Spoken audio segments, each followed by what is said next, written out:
ये मस्जिद कोहे फ़िज़ा का बोर्ड लगा है। भोपाल शहर के अंदर कोहे फ़िज़ा एक फौश एरिया माना जाता है, लेकिन यहाँ की सड़कों का जो हाल है मैं आपको दिखाऊंगा तो आप ताज्जुब करेंगे। नाम बड़ा है पर काम बहुत छोटा है। सड़कें इतनी खुदी हैं कि लोग परेशान आ जाते हैं चलने फिरने के लिए। ना सफाई का कोई इंतज़ाम है और ना ही सड़कों का सही से देख रेख हो रहा है। इसी मुद्दे पे आज हम पूरे कोहे फ़िज़ा में बात करेंगे। लोगों से जानना चाहेंगे कि इनकी समस्या दूर क्यों नहीं हो रही है। कमलेश कुमार जैन सर। जी सर। ये सड़कों का हाल ऐसा बुरा क्यों है? सड़कों का हाल दो पार्टों के बीच में पिस रहा है। जैसे पार्षद है बीजेपी का, विधायक है कांग्रेस का। जी जी। उसके बीच में ये पिस रहा है। विधायक सोचता है कि हमारे वोट पक्के हैं, पार्षद सोचता है हमारे वोट पक्के हैं। पार्षद ने बीडीए का काम करवा दिया, यहाँ का कोई काम नहीं कर रहा है। और विधायक सोचता है कि यहाँ के वोट हमारे पक्के हैं, तो वो विधायक नहीं करवा रहे काम। तो जनता पिस रही तो आप लोग कुछ आंदोलन करिए।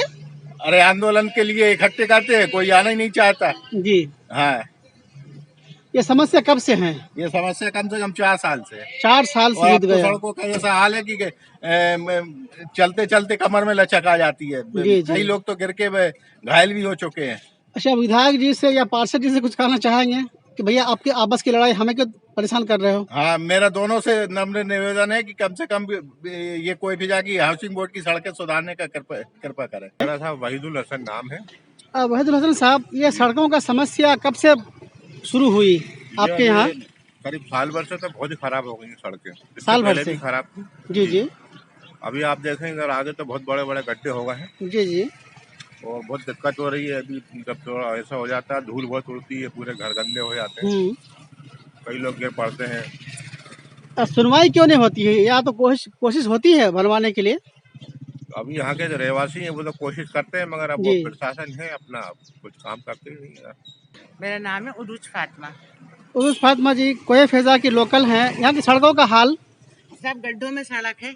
कब से है ये? अभी काफी लंबा टाइम हो गया, जब ठीक ही नहीं होती है। जी जी। अच्छा, जनता कोशिश नहीं करती? जो पार्षद है जो यहाँ के कहते हैं उनसे, कहाँ भी गया है, लेकिन वो इधर ध्यान ही नहीं देते। वो जो उनका नया एरिया बना है उस तरफ ही पूरा ध्यान है उनका। अच्छा, जहाँ से जीत के आए हैं।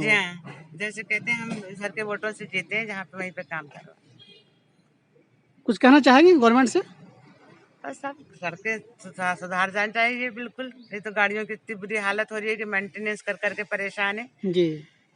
नरेश बुधवानी जी, क्या समस्या है आपके यहाँ के सड़कों का? सड़कों का ये हाल है कि मतलब ऐसा लगता है कि हम कोहे फ़िज़ा नहीं किसी गांव में आ गए हैं। जी। इतने बड़े बड़े गड्ढे कि मतलब आए दिन कोई ना कोई स्लिप होता है, कोई ना कोई गिरता है, किसी के हाथ पैर टूटते हैं, किसी की गाड़ियाँ टूटती है। ये हाल हो गया है। ये जो है कब से ऐसा हुआ? ये पूरा मतलब ये समझिए कि ये पूरा सत्र जो निकल गया है, ये पूरा जो है जब से ये 3-4 साल 5 साल से कुछ भी काम नहीं हुआ है। बस गड्ढे आते हैं, ईंटें डाल के चले जाते हैं, गड्ढे वैसे के वैसे पड़े रहते हैं। जो आपका यहाँ का पार्षद विधायक जी हैं, कोई सुनते नहीं है क्या? कोई इधर हाउसिंग बोर्ड में तो कोई सुनने को तैयार नहीं है। आज तक रोड नहीं बने यहाँ पर। क्यों, क्या कारण है? पता नहीं, बनता ही नहीं है यहाँ पर। बोल बोल के थक गए हैं, सभी लोग परेशान है, बोल के थक गए, लेकिन बनने का कोई कारण ही नहीं समझ में आता। आपका नाम जानना चाहता हूँ मैं। मेरा नाम शरद जैन। शरद जैन जी, ये लोकल समस्या सड़कों का कब से है? ये काफी टाइम से, कई साल हो गए इसको जी। और अभी तक कोई इसका निराकरण नहीं हुआ। यहाँ पे कितनी बार एक्सीडेंट हो गए हैं और इतने बड़े बड़े गड्ढे हैं यहाँ पे, गाड़ी चलाना बहुत मुश्किल है। मतलब आए दिन कुछ ना कुछ हादसे होते रहे। कई बच्चे साइकिल चलाते हैं, अभी लॉकडाउन के चक्कर में कई बच्चे साइकिल चला, कभी हाथ पैर तोड़ लाते हैं, कभी साइकिल तोड़ लाते हैं। कुछ छोटे छोटे बच्चे यहाँ आके देखें, वो घूमते रहते। पार्कों को मैंने जैसे तैसे सही करवाया था वहाँ पे, जनरल गेट लगवा के, जाली लगवा के सही करवाया था। अब गाय आना बंद हो गई वहाँ पे एकता पार्क में। उसके बाद भी इतने बड़े बड़े गड्ढे हैं। कोई कितनी बार मैंने चुनावी ग्रुप में भेजा भोपाल का, उसमें अभी तक कोई निराकरण नहीं हुआ। जो आपका पार्षद यहाँ से है, हाँ, क्या वो सुनते नहीं है जीतने के बाद? मैंने तो मेरा ग्रुप बना हुआ, उसमें सभी हैं, सभी भोपाल के सम्मानी लोग हैं जी। उस ग्रुप में अभी तक मैंने कितनी बार भेजे हैं, लोकेशन लेके भेजी है मैंने, कितनी बार भी कुछ करके भेजा, अभी तक कोई निराकरण नहीं हुआ उसका मेरा। क्या ये लापरवाही कारण क्या है? लापरवाही का ध्यान नहीं देते हैं लोग, यहाँ पे आते नहीं है और कुछ बोल नहीं पाते हैं किसी कारण वजह से। जी, आपका नाम? मेरा नाम आतिफ। आतिफ, समस्या कब से है? अभी हम लोग तो अभी शिफ्ट हुए हैं। अच्छा। हमें हाँ थोड़ा टाइम हुआ अभी। तो पब्लिक कोशिश क्यों नहीं करती है? पता नहीं सर।